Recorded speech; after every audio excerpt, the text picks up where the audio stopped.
kind of at the last second, and I'm like shouting expletives at this canopy for not working appropriately. And finally at the last second, my lines untwist. So I grab my brakes, yank them, and I level out. So I'm under good canopy, but I'm incredibly dizzy. Right. I just spiraled what I later found out was about 7,000 feet. Welcome back to the Veterans Voice podcast. This week we have Chris Lee back on the show to talk about his new book, Beyond the Battlefield. Chris is a retired Special Forces medic who now helps others become the best versions of themselves through his life coaching business. In this episode, we have over 30 years of Army Special Operations experience discussing struggles with mental health, being afraid of failure, hitting rock bottom, and growing as individuals. Through this episode and our stories, we hope to motivate you all to become better versions of yourself. At the end, you'll hear Chris talk about a near-death experience that became the foundation of his book and overall philosophy. Our mission here on the Veterans Voice podcast is to remind you all that you're not alone. As you hear through the stories of our guests, each and every week, we have all struggled, we have all turned to poor outlets to cope with life, and we have all felt alone at times. But these are the reasons we need to all be there for one another within the veteran community, a community whose voice is needed in America more than ever. This is the Veterans Voice podcast, and this is a reminder that you're not alone. USAA is proudly celebrating 100 years of serving the military community. It was a group of soldiers who launched USAA in 1922 by joining together to insure each other's vehicles when no one else would. Since then, USAA has grown to more than 13 million members strong. And through it all, one thing has remained. USAA is still serving the military community and their families. Find out more at usaa.com/100. This is kind of a Stories We Live to Tell 3, but Stories We Live to Tell 1 Part 2, more so. Stories Live to Tell 1 Part 2. Yeah, 1 Part 2. So this is the same crew. Same naval diver. Same naval diver. 2 knuckles deep. If you guys don't know that reference, go back to listen to Stories We Live to Tell number 1, Part 1. So we have Chris Lee back in the studio. One of my medics from back in the day, like I said, the naval diver. It was my naval, and he wasn't a diver. I learned real quick. Oh, man. But now we're all out of the military officially since the last time we've had this conversation. And Chris is on to do bigger and better things. You got your coaching business going. Yeah. And with that, you wrote a book. Yeah, just published my first book. Pretty excited about that. That's awesome, man. Well, tell us about, go down the trail of, how you got into this coaching thing. I think you were just starting it when we were talking before, but it really wasn't off and running yet. But now it's gotten pretty big. Yeah. Last year I got out of the Army in 2022. Just stepped right into full-time coaching, which is exciting. And that first year out of the Army, experienced some pretty significant success. Most of my stuff's just like on social media and that type of thing, bringing in clients that way. And then the second year, I kept asking myself, like, how can I evolve and improve things? And doing a speaking engagement with Nick Lavery back in January, he was like, "Hey man, you should consider writing a book." And I was like, "Okay." And that's kind of what really kind of got me motivated to really pull the trigger and put out this thing. I reached out to a publishing company, and they really kept me to a pretty strict deadline to get it out, and I was able to go pretty much from scratch to published book in about 6 months. Wow. Holy cow. That's got to be a little intimidating. So I heard, I think it was a comedian, it was on TikTok or something. He was like, if you write a book, it's like stepping out your front door naked. And I kind of laughed it off, and then I wrote the book, and I was like, yep, that's about right. Because there's the internet is a little forgiving because its attention span is so short. Mm-hmm. Like, people forget on the internet so quickly. But when you have your thoughts and your some personal experiences kind of out on paper and there for the world to see, and it's not like you can take it back. Yeah. It's it was a little nerve wracking. I won't lie. Like after the official launch, I did a bit of an adrenaline dump. I had to take a nap that day. I bet, man. Well, it's so much more personal. Like you got TikTok video, people have like a minute, right? Yeah, you can only show so much of yourself in these short videos and being on the internet. Maybe a little bit with podcasting, but like we can take this stuff off the air, right? Like that's I've never heard that analogy, but you're being incredibly personal with the entire whoever wants to be personal with you. For sure. I've had a ton of really positive feedback, which I'm stoked about, because the whole book is really just my coaching philosophy in 150 pages. So each chapter has its own exercises you can do, so you can begin implementation immediately. So it's not like you read through the book and then say, man, that's a good idea, and then shelve it and never implement. It actually gives you the opportunity to implement as you go.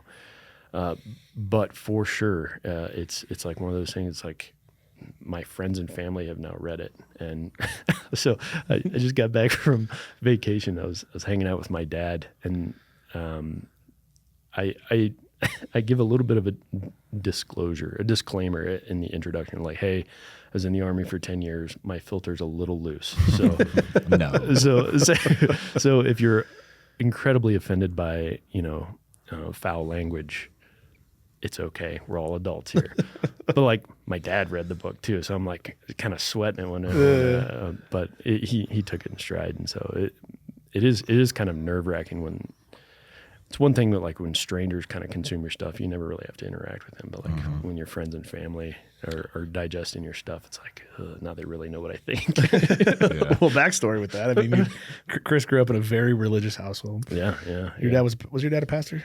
No, but he probably could have been. Yeah. You were a youth pastor. I was a youth pastor. Yeah. So making that hard change from youth pastor to Green Beret to then putting those words in a book. Right. It's quite the. I'm sure it was pretty terrifying. Yeah. But I think overall the message within the book is pretty positive, and I'm stoked about it. So hopefully a bunch of people get some value from it. Yeah. I mean, can you give us just a little bit of a background with it? So you talked about your coaching philosophy. Sure. And obviously you've been incredibly successful with that. So without spilling the beans and not, it's only 150 pages. We don't got to do the whole book right now. but give us like a little cliff notes. Yeah, sure. So my whole coaching philosophy is before you tell me what you want to achieve, like 5-year goals, tell me who you want to be.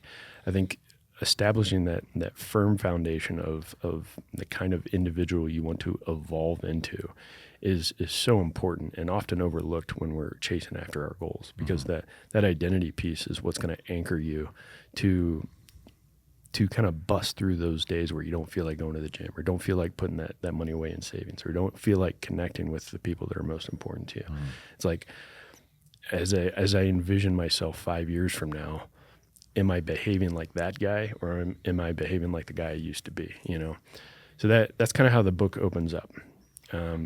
I had a question about that. Yeah, go ahead. Same here. What you would want, or who do you want to become versus what do you want to achieve? I feel like some people might wrap that into the same thing. Sure. So you're defining it as two separate things, which I think is important and probably part of it. So how would you define both of those? Yeah. So the exercise in the book kind of walk you through this, but the identity piece, it's create identity statements for yourself. So actually envision yourself 5 years from now where everything in your life is perfect. And I break life down into 5 categories. So mental, physical, emotional, social, and financial. In each of those categories, create a present tense I am statement that represents that future you. So I'll give you a couple examples from my own life. So that was my question, is like, what are some of the answers you get? So my identity statements, like in the mental category, I am a constant learner. And that's the kind of man I'm striving to be. I want to be the kind of guy that's constantly soaking up new information, acquiring new skills to then apply to my life to make my life and the lives of the people around me better. That is different than a goal. So a goal is like specific, measurable, like I want to get a master's degree, or I want to become a physician, something that's like, it's got a timeline to it, and it's like measurable, tangible. Quantitative. Yeah. So Quantifiable. quantum Science mechanics. Cut that out, please. We're not smart. Let's go back to it. So the identity, and I'll give you the reason why I start with the identity first. So I am a constant learner. That's what I strive to be in the mental category of my life. And so the goal that I associated with that is, well, I'll just read a book a week for 5 years. That will make me smarter. Well, and this really happened to me. So as I'm progressing, like I'm doing pretty good, keeping up with a book a week, and then life happens and I start getting behind schedule. And then I start feeling really guilty and full of shame because I'm not keeping up with this track record that I'm supposed to be keeping up with. And then I got really behind. And as a result, I just started finding whatever quick novel or quick self-help book I could burn through as fast as possible just to get my numbers back up. And after a while, I took a pause. I was like, all right, am I actually living in alignment with the identity statement? And the answer was no. I was so wrapped around the axle with the numbers that I was deviating from the kind of person I wanted to be. So now I'm significantly less concerned with how many books I read and more concerned with the quality of books or any kind of information I consume, podcasts or documentaries, whatever. And how am I applying those lessons to my life on a daily basis? So how does that work with you? Like me, I'm a very... We were having this conversation before we started in here. We've lived with structure for so long. Sure, I mean, we knew where to go, what to wear, what time to be there, what to eat when we got there, right. blah, blah, blah. I did it for 22 years. And I'm finding this hard time of, okay, I have my calendar, my phone, I have my work calendar, I have my personal calendar.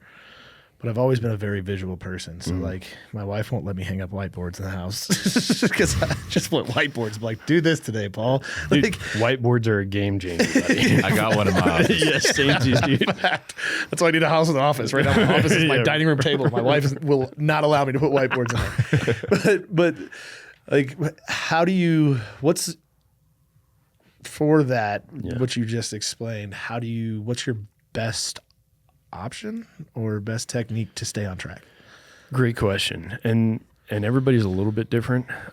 Something that I have found that works really well, and believe me, I'm not good at Excel spreadsheets, but they work. And so my process is tell me who you want to be first. Let's ingrain that into your head, really soak that into your subconscious on a daily basis. And there's exercises in the book talk about that. Then tell me what your goals are.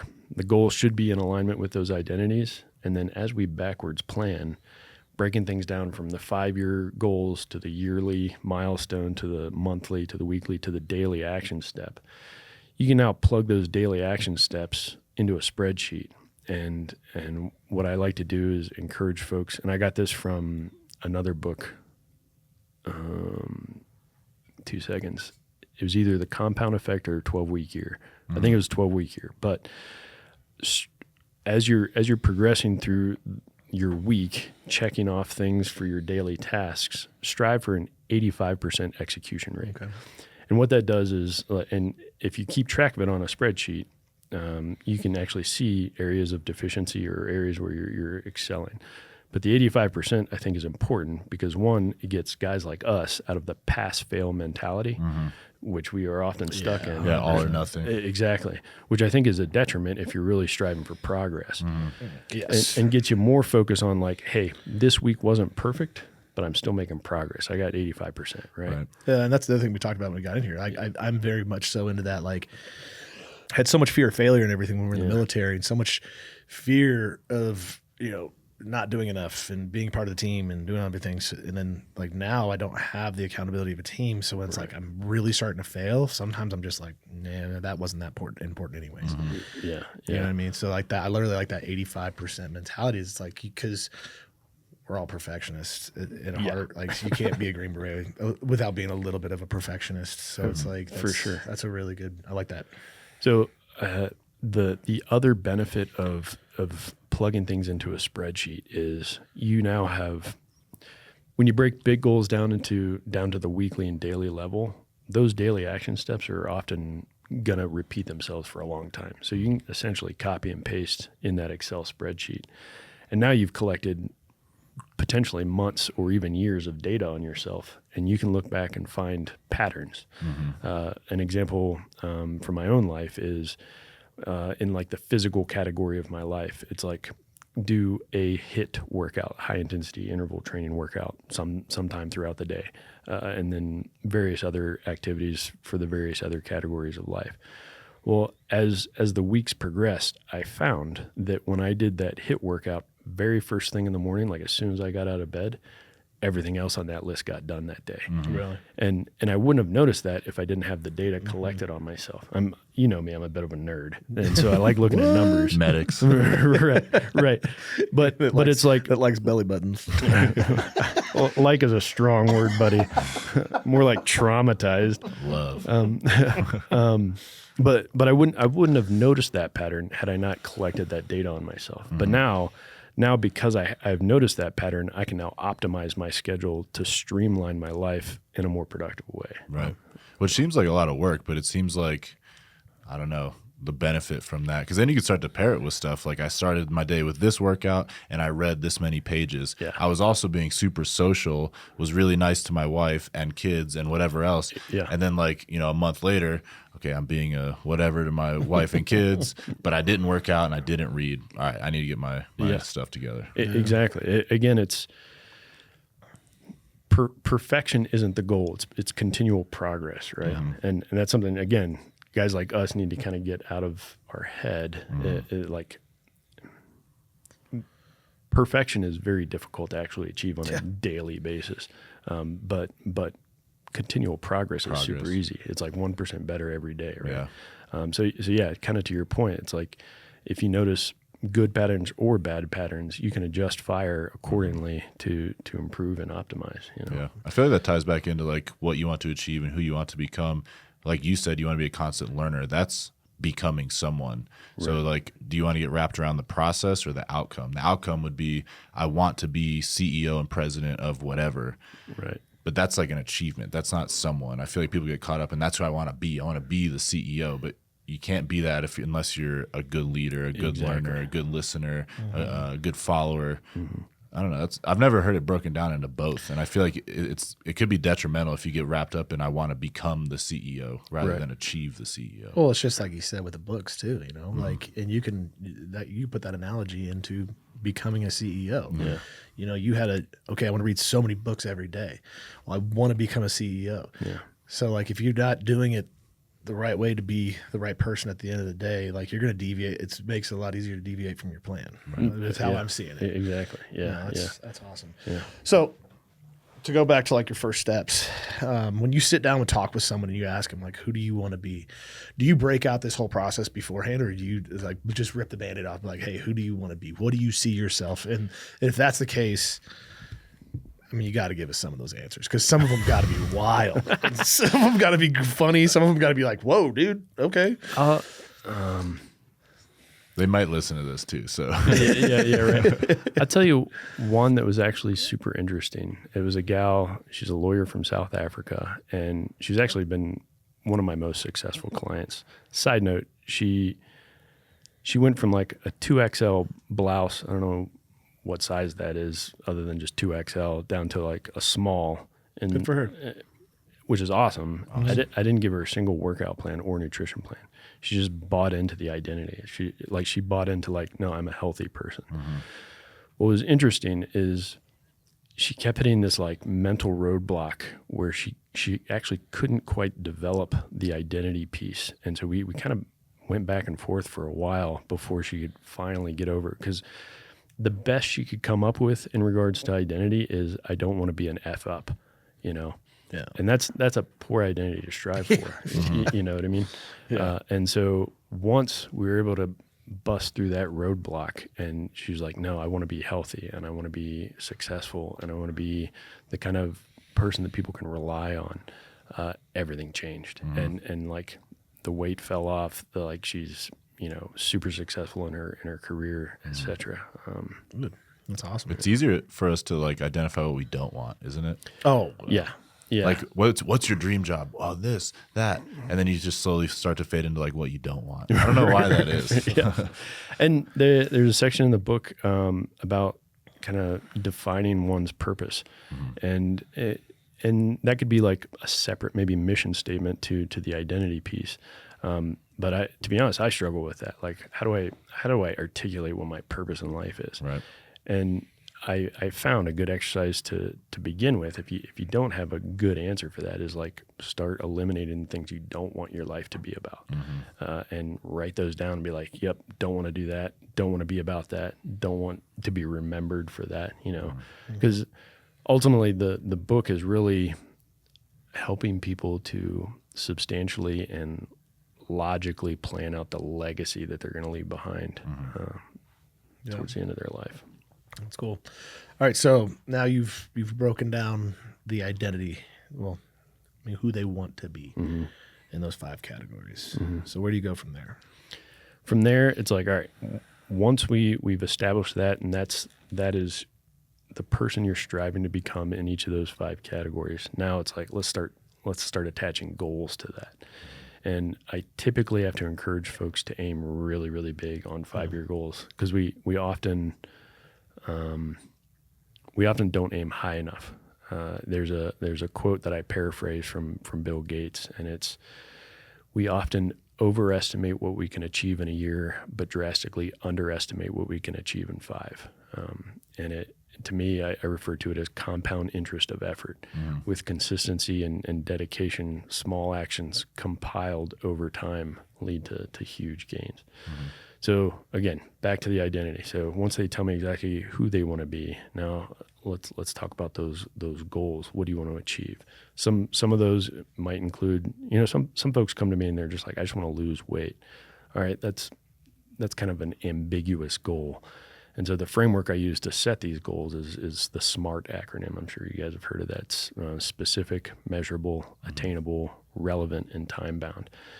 And so instead of just telling me you want to lose weight, say, all right, like, what do you actually want to do? Do you want to run an ultra marathon? Do you want to become a bodybuilder? Do you want to be able to lift a certain amount of weight in certain events for a certain number of reps? Get really specific, because then the backwards planning process becomes super easy, because we can aim small, miss small. Exactly. You start breaking that down, and now once you break all the way down, you know exactly what you got to do on a daily level to be on track for that big goal. So what are your common, goals? Like, you've probably helped probably 30, 40, 50 clients at this point? Yeah. So is there a common theme you see throughout this process? Yeah.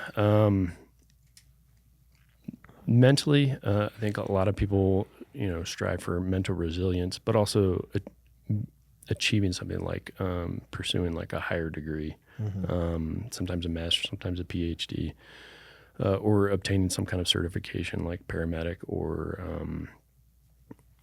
I don't know, so maybe like a personal trainer cert, something like that. The physical aspect, it's once we get over there, like, I just want to be healthy. It's like, that doesn't really help me plan this out, Once we get real specific, a lot of times that's like, no, the desired end state is be able to outperform your grandkids, right? And so let's throw some numbers at that. And that might include, lifting a certain amount of weight, like I mentioned before, being able to run a 5K in a certain amount of time. Emotional, that's the one that hangs up most people, particularly veterans. And I don't work exclusively with veterans, but a lot of my clients are veterans, and so they're like, I'm not a very emotional person. I'm like, yeah, no kidding, buddy. You're just hiding. Exactly. And so stop making me feeling my feelings. Right. It makes me feel weird inside. But the emotional component of life is, I think, super important, and being emotionally intelligent is one of the best ways to kind of affect all other areas of life. So I'm a huge fan of Stoic philosophy, but I think it's often misunderstood. I think oftentimes people think Stoics are people that are completely emotionless, and that's not the case. Stoics really, they feel all of their emotions deeply, but they don't let those emotions dictate what their next step is. And through using the methods in my book, it's like you have now the freedom to feel all of your emotions, because you've already laid out what your next steps are. Logically, you've planned out the next literally 5 years. And so you have the freedom to feel the feels when they arise, but you don't have to make them or allow them to dictate your next step. You've already laid out the next step, so you can rely back on when things were calm and when you were thinking clearly of what the next step should be, you know. How do you do that?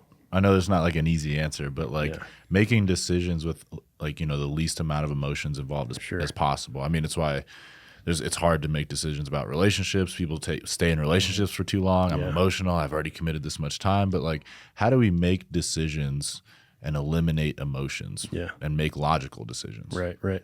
There's at the back of my book, I include an additional reading list, which is really just a bunch of books that I'm a huge fan of.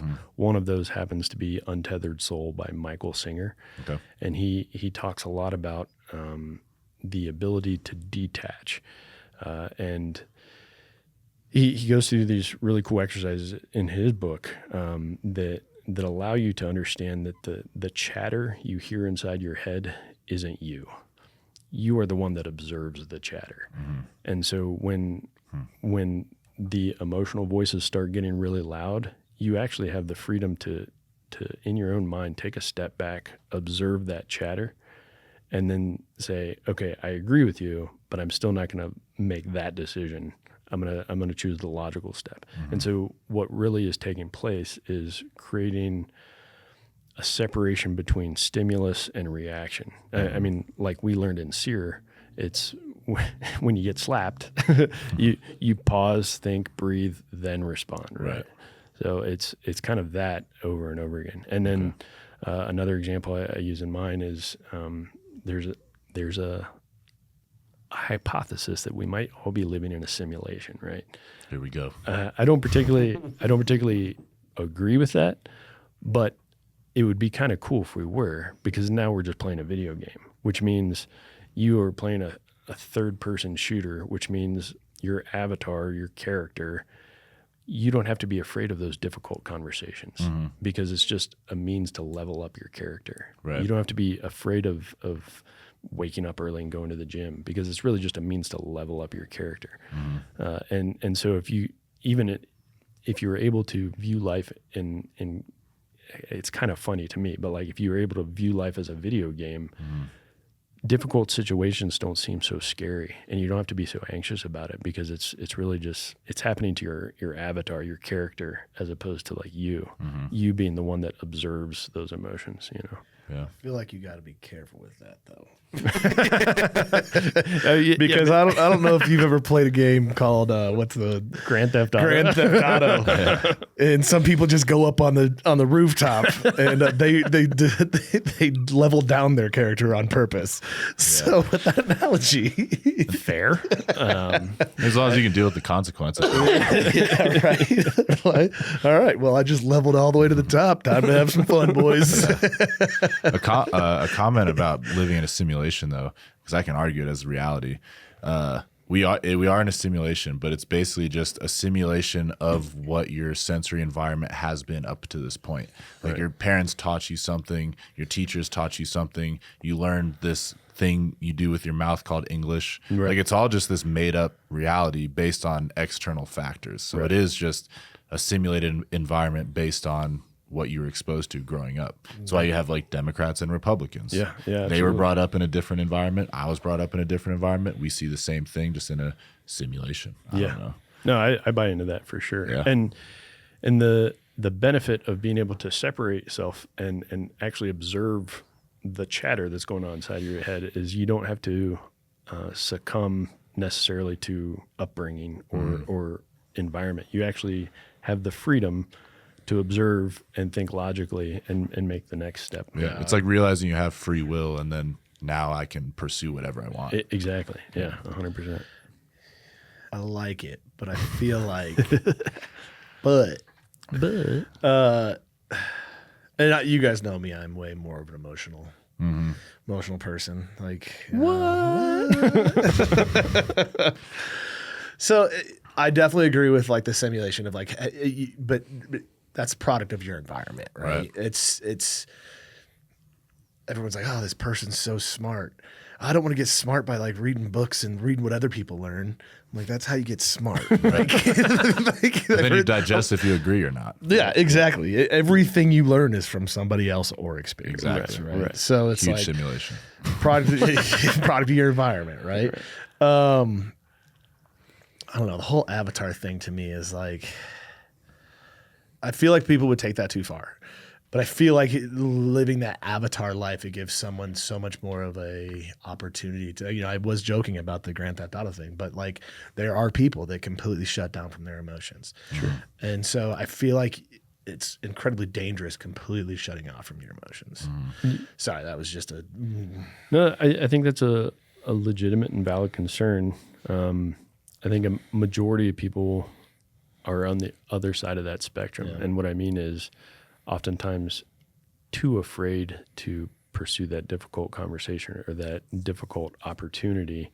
And now I'm offering the freedom to do so because they're able to create a little bit of separation between circumstance and response, Emotions are like instincts though. Like we're worried about pursuing that CEO position because it's risky. And now I'm not going to do it. Right. So like, I feel like what you're describing is emotional intelligence, like having the maturity to see, okay, yeah, this is scary and risky, but I trust myself and my ability to take all the steps necessary to get to that role. Right. So that's where I feel like detaching is healthy, but you still feel them. They still exist. Exactly. You're just detaching, accepting the risk, and handling the emotion in a proper way. I guess I'm thinking more general life where you're thinking life coach, like not life coaching, but like helping someone facilitate to get to the next stage of their life.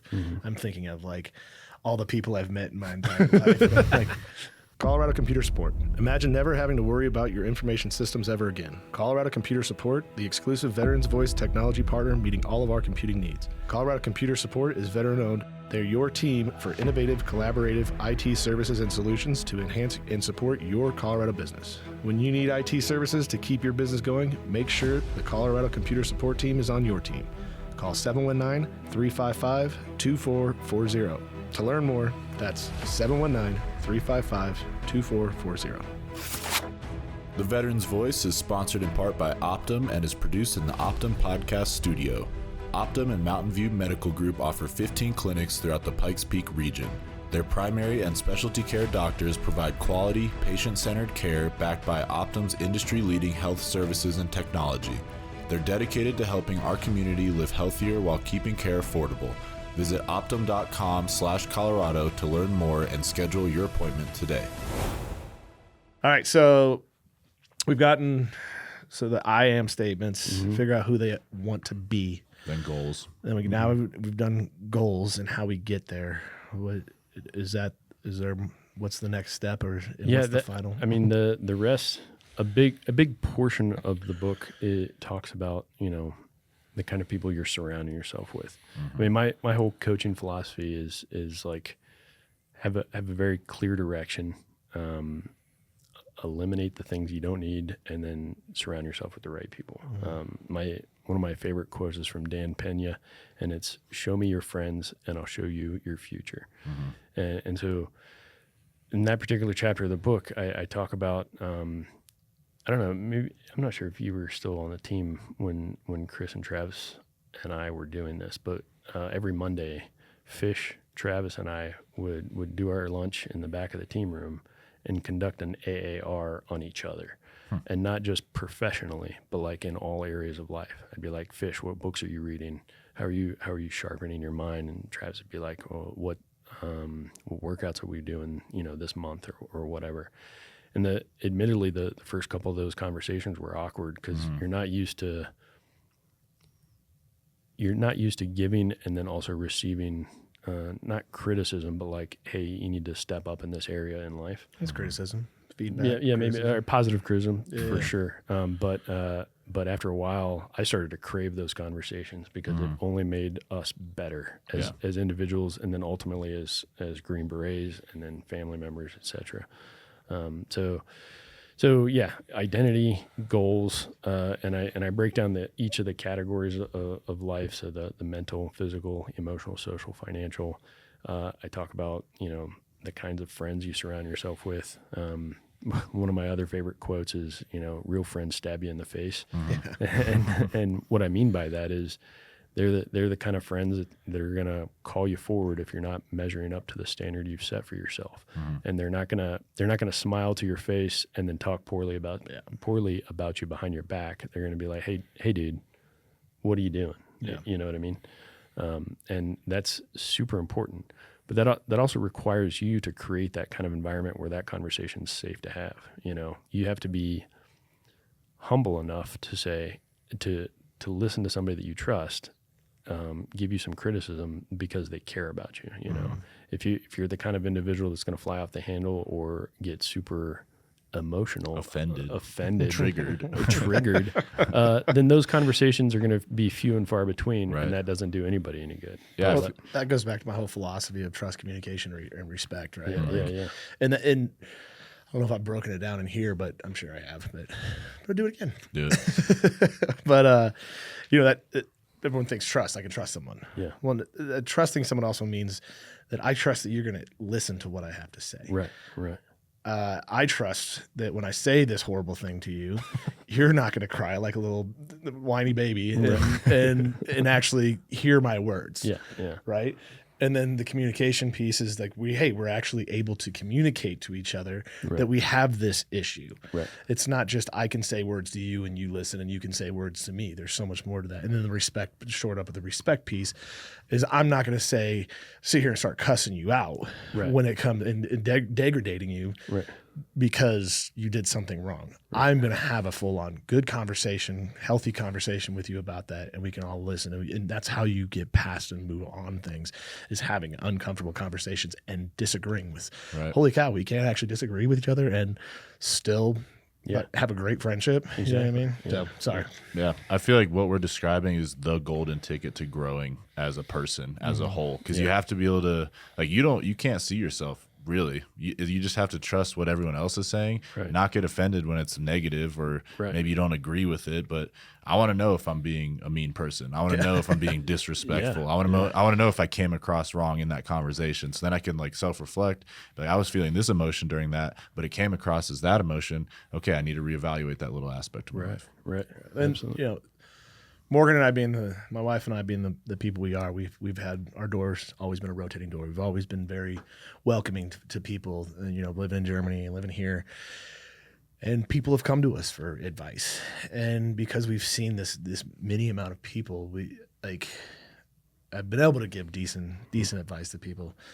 One of the things I've had to say, well, I wouldn't say just to wives, it's been husbands too, of hey, if someone's doing something mean to you, and you don't tell them, it eventually becomes your fault. Yeah. Because they don't know. Because your wife isn't purposely being an a-hole to you, right? You're there's not very many people out there in this world. There are people out there in the world that will do it, but there's not many people out in the world that are purposefully going to hurt you. Right.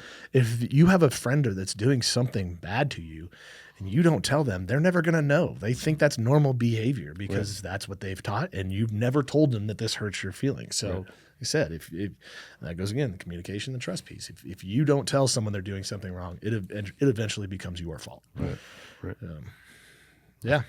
Growing and learning, guys. Right. It's hard for a lot of people to do now. I don't know. What's that? I feel like it's hard for people to do that nowadays. People, 100%. People don't want to hear what's wrong with them. Yeah. Well, they sit up. I'm going to be the old guy that says this, but going back to TikTok and go back to Facebook and go back to Instagram and go back to all these different social media platforms, you're told you're right every day because all your algorithms don't go to things that you disagree with. Right? Correct. So it's all these young kids every day, I have this idea. I'm going to look it up. Oh, yeah, I'm right. Yeah. Oh, man, I'm right. Yeah. And then some of the parents, they'd be like, yeah, you're also right. You're not that Just right. don't cry. Just don't cry. So it's people don't know how to be told they're wrong. Yeah. And in that, they don't know how to tell people they're wrong. Right. So someone's hurting my feelings. I'm going to go cry in the corner because this hurts, and I'm going to isolate and not do anything. And it's like, hey, you're not going to fix anything. Yeah, correct. The adult version of that is you have an encounter out in the world, and instead of saying something in the moment, you go home and complain about it or do something instead. Or post it on Facebook or In a passive aggressive way. Yeah, exactly. Yeah, right. That's exactly what I got on Facebook. It's like Instagram, I just see funny stuff. My wife's like, how is your algorithm? Like, you're just over there giggling. And she's like, I'm looking through workout stuff. And like, because I do this to shut my brain off. But I turned off Facebook because I don't want to hear your opinion about it. Just high school drama. I want to hear your opinion about it. I just want to see the funny thing. Of course, those really funny ones where I go straight to the comments. I know no one asked, but no, Chris, honestly, you've been a great friend of mine since 2016. You've always been really articulate. You're an intelligent person. When I was, we had the story in here when you were on for Stories I Live to Tell about how we drove in Estonia and Denmark every day and just battled each other with philosophy and religion and everything. And I never felt smarter. Like I craved that intelligence dump back and forth and challenging every day. Yeah. And I think that's a big piece of, why you landed on where you're landing is because you know how to challenge people. You know how to look at someone and say, hey, fix this. Right. It's not that hard and we can work on this together, but with all the knowledge, it's easy for you to visualize that plan as long as someone has a want and a drive to do it. Right. So super awesome that you're going down this road and you're really helping people out. I appreciate it, man. Thank you. Yeah. Thank you. I haven't known you that long, so I got a question because I only know this version of you. Yeah. You keep saying like you got to identify what you don't want to identify what you really want. So did you go through a portion of your life, or was there a version of you that maybe you weren't so proud of, and that's how you ended up going down this route? Like, did you have to figure out this isn't who I want to be to then realize who you want to be? And you can go into as much detail. Sure. No, he's been perfect his whole life. He was born writing books. From day one. No, I'll tell you, this is before I enlisted in the Army. I was working at a fancy hotel in Virginia, and my job was to get people's dinner reservations straight, teach kids how to play Frisbee golf, roast marshmallows for them on the weekend. Like, looking back, it's actually a pretty sweet job. Yeah, why'd you ever do that? But I remember, I I couldn't have that place, but I did have dreadlocks on one. But I remember the evening.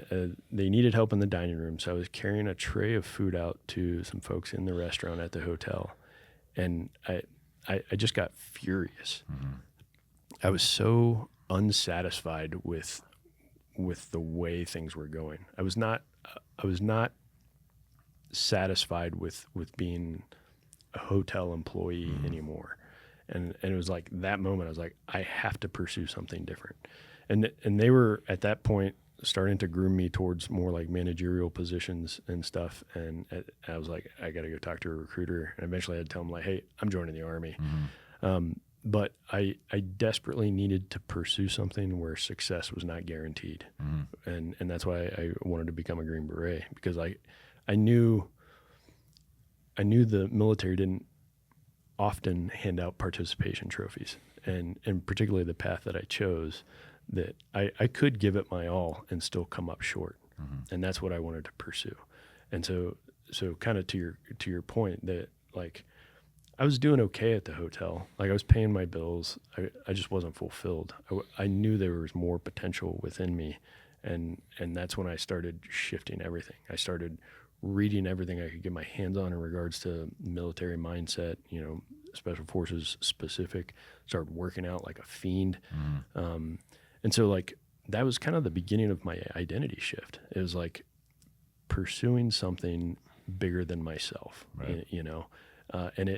And as I started to behave like quote unquote, like a Green Beret before I even joined the Army, that was like, as I envisioned myself down the road, donning the Green Beret, that affected my daily habits and actions, to include working out every day, the things I put into my mind, the kind of foods that I ate. It changed everything. Mm-hmm. Because I got to the point where I was so angry with the direction my life was taking. Right. You know what I mean? Yeah. I feel like you have to hit that wall to like become who you are destined to be if you believe in that kind of stuff. I agree. Hitting, and I wouldn't consider myself rock bottom at that point in life, but hitting some kind of rock bottom is such a huge catalyst. Yeah, absolutely. But I think not very many people actually hit it. So there's this, Dave Ramsey has this cool story. It's this guy's taking this road trip across country, and he's somewhere in Kansas or something, and he's got to fill up with gas, and he comes across this like mom and pop gas station. He fills up with gas, and he goes inside to get some lickies and chewies, and on the front porch is this old dog, and he's just whimpering. And he kind of gives it a side eye, and then he goes inside and grabs his snacks and goes to the clerk to pay for the gas and the snacks. He's like, "Hey, what's up with the dog outside?" And the clerk was like, "Oh, he's laying on a nail." And the guy's like, "Why didn't he move?" Well, I guess it just doesn't hurt bad enough yet. I think most people are living right there, where they're uncomfortable and they understand something isn't quite right, but they haven't gotten to the point where it hurts bad enough to make change. Yeah, it's easier just to lay there. Exactly. And so, again, I think rock bottom can be a great catalyst, but not very many people hit it. Right. So if you can recognize that you're just laying on a nail, you can still make the same kind of change, but you have to recognize that first. Yeah, no, it's a pretty good one. Yeah. I don't think I've heard that one before. I mean, all of us have had our issues with behavioral health, which we've all been pretty open about. And that, I think we're all very emotionally intelligent because of that. Because we hit that mental rock bottom. But that doesn't mean rock bottom. Right? That mental rock bottom is something that's completely different. Yes, if you change your life and you strive better to be who you want to be, that will help your mental focus. But there is a very separate thing of physical and mental. I mean, they definitely work hand in hand. But you can mentally hit rock bottom and still be doing okay, or you can mentally be okay and be the worst human being ever, right? So, but I think if you work to strive, you're just being a better person. But that rock bottom is really hard. I've seen a lot of people there. I've seen a lot of people not come back from it. But yeah, like you said, it is that huge catalyst of pushing someone to the next stage of their life. And I think that's, where what I was talking about earlier with the foundation and moving on to my next stage of life is like, that's where something like your book is incredibly helpful. And then realizing you're laying on a nail is saying, okay, I've completed this, and I think that'd be a big thing to push out to veterans is like, once you get to that next stage of, once you're out, is like, when you're in, were you laying on a nail? There was a nail there, I promise. Right. But understanding before, like, read this book before you get out of the military and understand, like, hey, you need to start focusing on who you want to be so that you don't carry that nail from the military out with you and still continue to lay on it, because that's a huge thing too, is that fear of success and that fear of failure, that when you don't feel like you're good enough for it. Imposter syndrome. There you go. Jay-Z Pete's.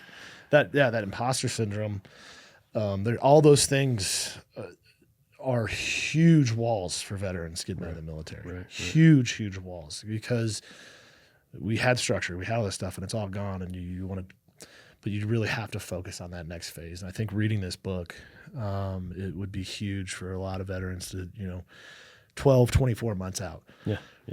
Really start focusing on that, who you want to be, and that purpose, because even if you have something and you get out and that it's not purposeful enough or anything, it's really easy to fall in that hole of, laying on that nail again.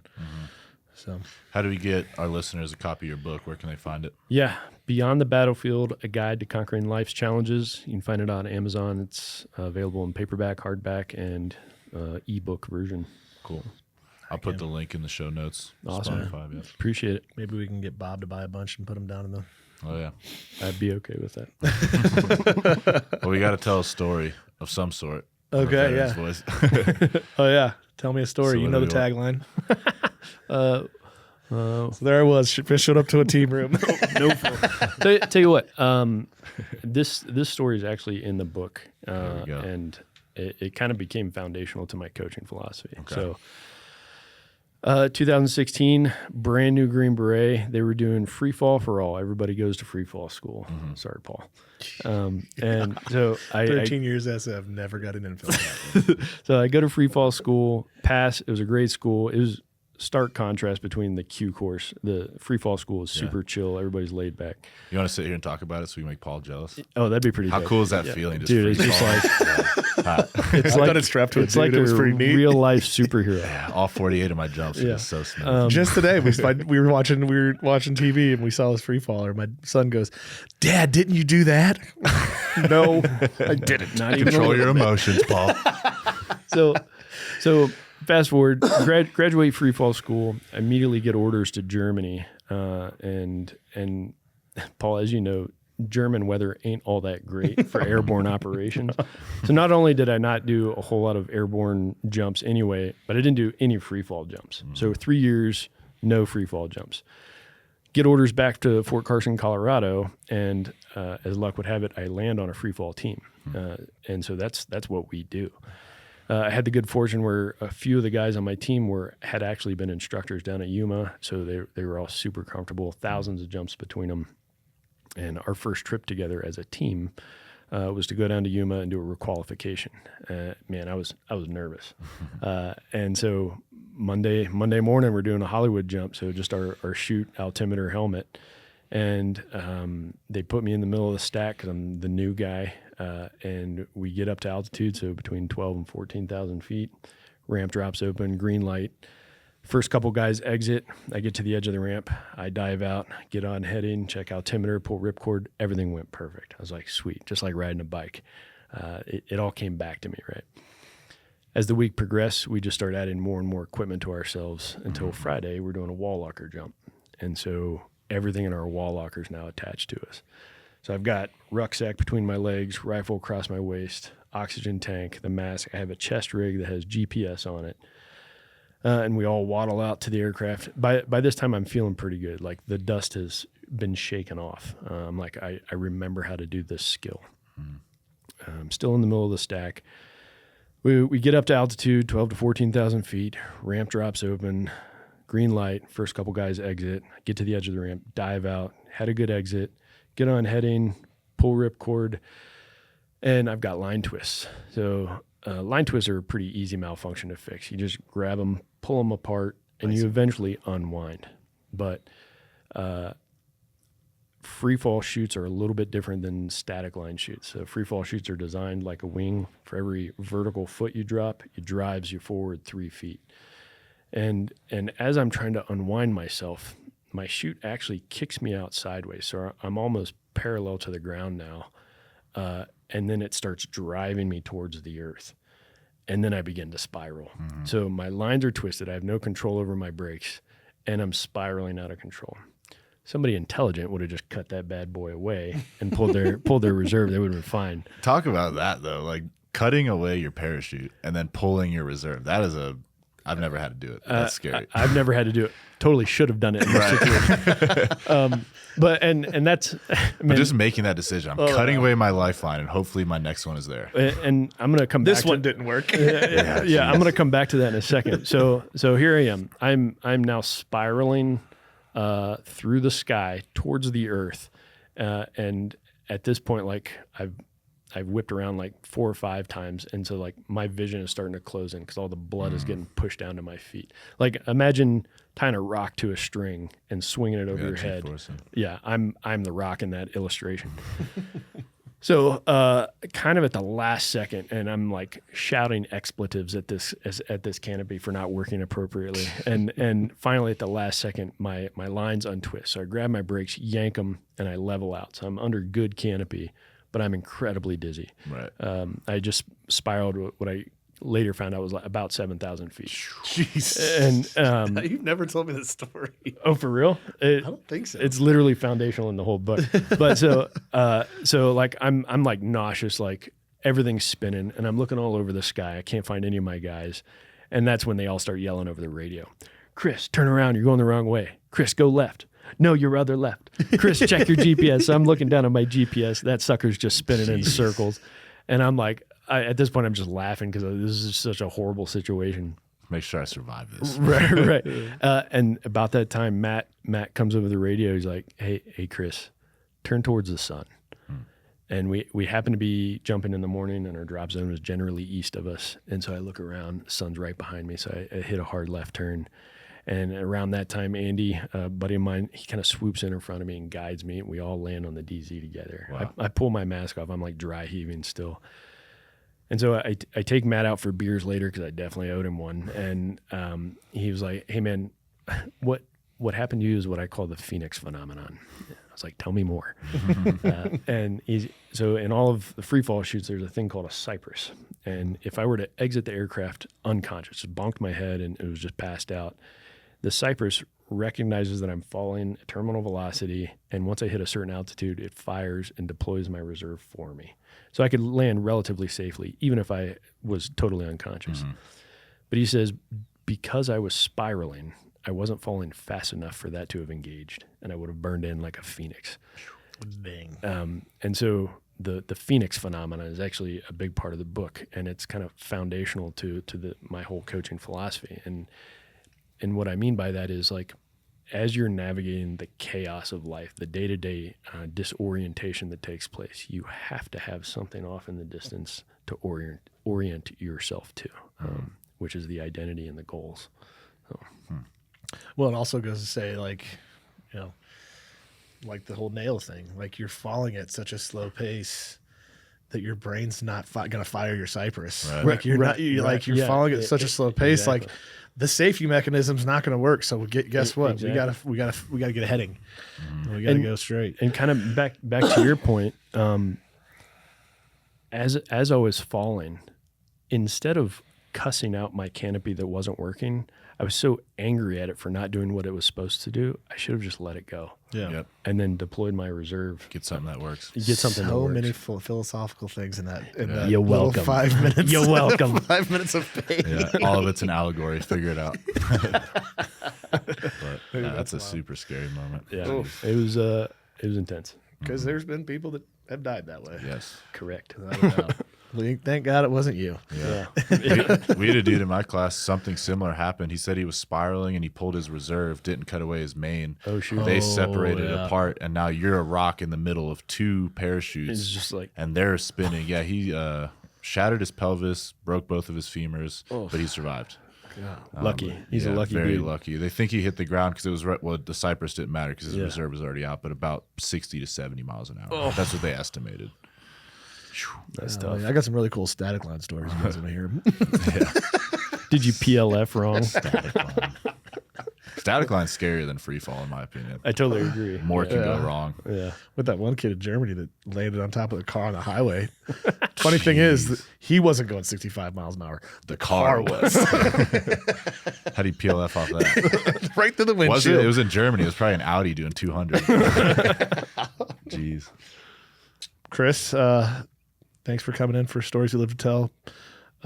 Number 1, part 2. Dude, it's always a pleasure being here, so thank you. We're gonna push this book, and we'll have everything on the link for this. Yep. Shoot out your social media so people can give you a Yeah, look. I'm on TikTok and Instagram, coach_Chris.Lee.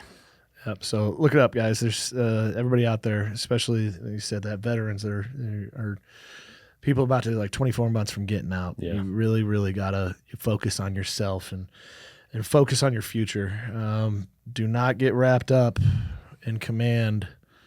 I might get in trouble for this, but I'm going to say it. Don't get wrapped up in command trying to make you do everything, especially that 12 to 6 months out. You need to tell your command that, guess what? Every decision I make in the next 12 to 6 months directly affects me. It directly affects my family, and it directly affects the rest of my life. Guess what doesn't affect the rest of your life? anything you do for the Army in that last 12 to 6 months. But they'll try and squeeze it all out. Yep. They'll try to squeeze every last blood, and you're just going to be a picture on the wall when you leave. I don't care if you won the Medal of Honor. You're going to be a picture on the wall when you leave. So you need to focus on your life, focus on your future, focus on your family. And things like the book Chris wrote here and his coaching that he does is a huge help for that. And he's a huge advocate for getting, veterans out there. So coming to Mount Carmel, come check out the book. We're all here for you. And hey, like we always say, you're not alone in this. Everyone's been down the path that you're down. So if you need help, give us a call.